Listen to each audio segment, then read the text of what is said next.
안녕하세요.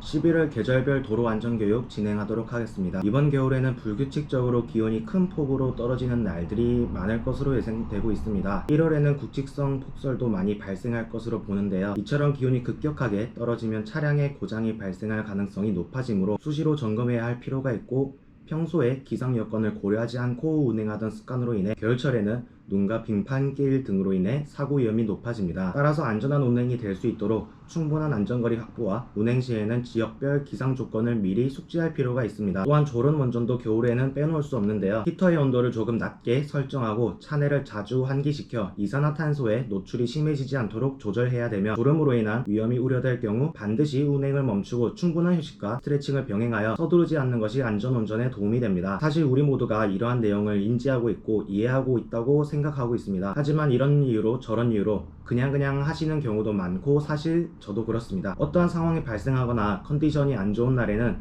언제든 저와 상의하여 일정을 조율하였으면 하고, 저도 적극적으로 취하도록 하겠습니다. 일도 중요하지만 안전하고 건강하게 같이 함께 하였으면 합니다. 관련 영상으로 11월 계절별 도로안전교육 마치도록 하겠습니다. 감사합니다. 춘곤증이란 말도 있듯이 졸음운전이 가장 많이 발생하는 계절은 봄이라 생각하기 쉬운데요. 통계를 들여다봤더니 졸음운전이 가장 빈번하게 발생한 계절은 겨울이었습니다. 화물차 운전자 5명 가운데 1명꼴로 수면장애를 겪고 있어서 졸음운전 위험 큰 것으로 나타났습니다. 삼성교통안전연구소가 화물차 운전자의 졸음운전 원인을 조사해봤습니다. 70%가량이 충분한 잠을 못 자는 것으로 나타났습니다. 수면의 질이 저하되면 아침이라도 개운하지 않고 낮에 또 주간 졸림이라든지 피로 이런 것 때문에 운전자들한테 있어서는 교통사고 발생률이 이제 올라갑니다. 고속도로를 달리던 화물차. 곡선 구간이 시작됐지만 계속 똑바로 달리다 사고가 납니다. 옆 차선에 달리던 승용차를 치고 갑니다. 졸음운전 때문에 일어난 대형 사고들입니다. 일을 많이 하니까 피곤치. 장거리 가려면 여기서 잠 못 자고 이럴 때 제일 참없지. 수면 장애가 있는 운전자의 경우 없는 운전자에 비해 졸음운전 경험은 2.4배, 사고가 날 뻔했던 경우는 2.6배 더 많았습니다. 화물 운전자분들은 장거리 주행을 주로 많이 하고, 특히 수면을 충분히 취하지 못하는 경우가 많기 때문에 사고가 많은 것으로 판단됩니다. 화물차의 졸음운전 사고 치사율은 7.1%로 일반 승용차 3.4%에 비해 2배가 넘습니다. 고속도로 1차로에서 공사가 진행 중입니다. 흰색 승용차가 공사 트럭으로 돌진합니다. 급히 브레이크를 밟았지만 속도를 견디지 못했습니다. 차량들이 줄지어 비상등을 켜고 천천히 움직입니다. 벼란간 승합차가 뛰어들어 앞서가던 트럭을 들이받습니다. 둘 다 이번 달 발생한 졸음운전 사망사고입니다.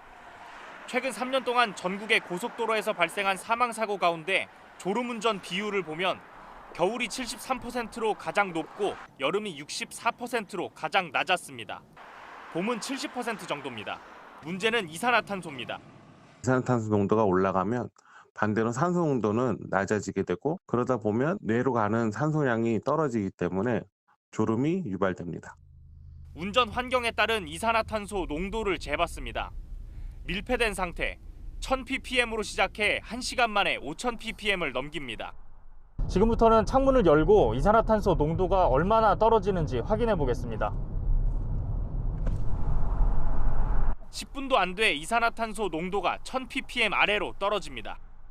겨울엔 바깥 공기를 차단한 채 오랜 시간 운전하는 경우가 많습니다. 겨울에 추워서 나도 모르게 이제 졸아서 눈 한번 끔뻑하다 보면 차선 막 벗어나려고 하는 그런 때도 있고.